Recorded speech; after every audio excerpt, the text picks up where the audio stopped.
খেলনা পিস্তল সহ আটকের পর শিশু সন্তান এবং বাবাকে অস্ত্র মামলায় গ্রেপ্তারের ভয় দেখিয়ে ১১ লাখ টাকা চাঁদাবাজি।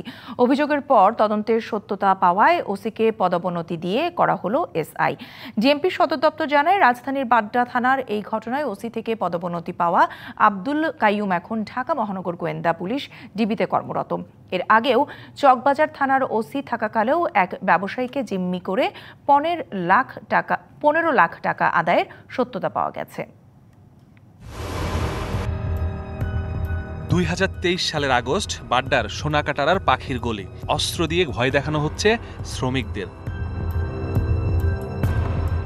শ্রমিকদের ম্যানেজার পান্না সেই ভিডিও সামাজিক যোগাযোগ মাধ্যমে দেন। অভিযোগ করেন, পিস্তল হাতে স্থানীয় সাইফুল ইসলাম সুমিত চাঁদার জন্য হুমকি দিচ্ছেন। তো মালিকরে বলবে এই রাস্তায় কাজ করতে হলে আমার সাথে যেন অবশ্যই দেখা করে আমার এই রাস্তা ঢালাই দিয়ে খরচ বহন করে তারপরে যেন কাজ করে। ভিডিওটি নজরে আসার পর সুমিত ও পান্নাকে আটক করে বাড্ডা থানা পুলিশ। তোর তো 14 বছর আগে যাবি নইব না, তোকে এরকম ভাবে অ্যারেস্ট করছি। খুবই একটা নির্যাতন আমাদের উপরে ওইখানে হয়েছে থানার ভিতরে। আর আটক সুমিতের অভিযোগ, তার পিস্তলটি খেলনা জানার পরও তার কাছ থেকে 11 লাখ টাকা নেওয়া হয়।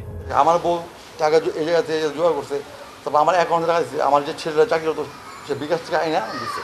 নগদের কাছে সব গ্রাহকই প্রিয়, তাই তো সারা দেশে ক্যাশ আউট চার্জ সবচেয়ে কম। অত ডিস্ট্রিবিউশন প্রমাণ হয়েছে যে এটা খেলনা পিস্তল। ডেকে আনা হয় বাইতুল মোকাররম মার্কেটে সেই অস্ত্রের দোকানের মালিককেও। অস্ত্রের মতো দেখতে, কিন্তু বাইক চালিত, যেজন্য কোনো লাইসেন্স লাগে না এবং যে কেউ ইউজ করতে পারে না। জাস্ট শুটিং প্র্যাকটিসের জন্য ইউজ হয়, অন্য কোনো গাড়ি ইউজ হয় না। দুপক্ষের সঙ্গে কথা বলে তাদেরকে ছেড়ে দেওয়ার নির্দেশ দেন তখনকার ডিসি গুলশান।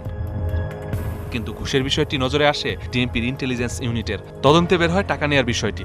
তদন্তের পরে এটি প্রমাণিত হয়েছে, সেই অনুযায়ী তার বিরুদ্ধে বিভাগীয় ব্যবস্থা নেওয়া হয়েছে। তার যে রাইটস যেগুলো, অথবা তাকে যেভাবে পদায়িত হওয়ার কথা ঠিক সেভাবেই সে পদায়িত হবে, সে তার দায়িত্ব পালন করবে। পদাবনতি পাওয়া কাইয়ুম এর আগে ছিলেন ডিএমপি চকবাজার থানায়। অভিযোগ, সেখানে থাকার সময় অস্ত্র মামলার ভয় দেখিয়ে হাতিয়ে নেন 15 লাখ টাকা। তার নামে তো মামলা দিব, তো অস্ত্র মামলা, তোর ডাকাতি মামলা দিব। আমার টাকা নিয়ে আসে, ওসি সাহেব থানায় আসার পরে ওসি সাহেবকে 15 লক্ষ টাকা দিয়ে আমি একটা ছোট্ট একটা মামলা দিয়ে দিন, কালকে উকিল ধরে নিয়ে জামিন হয়ে যাবো। চকবাজারের অবৈধ পলিথিন ব্যবসায়ীদের গাড়ি ভাড়া না দেয়ায় মুক্তারকে আটক করে কাইয়ুম। পরে কাইয়ুমকে বাড্ডা থানায় বদলি করা হয়েছিল। সেখানে গিয়ে ফুটপাতে নতুনভাবে টাকা নির্ধারণ করে শুরু করে চাঁদাবাজি। কাইয়ুম বর্তমানে ঢাকা মহানগর গোয়েন্দা পুলিশের মতিঝিল বিভাগে কর্মরত। এসব বিষয়ে অভিযুক্ত কাইয়ুমের বক্তব্যের জন্য ফোন করলে পরিচয় শুনে কেটে দেন তিনি। ডিবিসি নিউজ থেকে জরুরি কাজ আছে,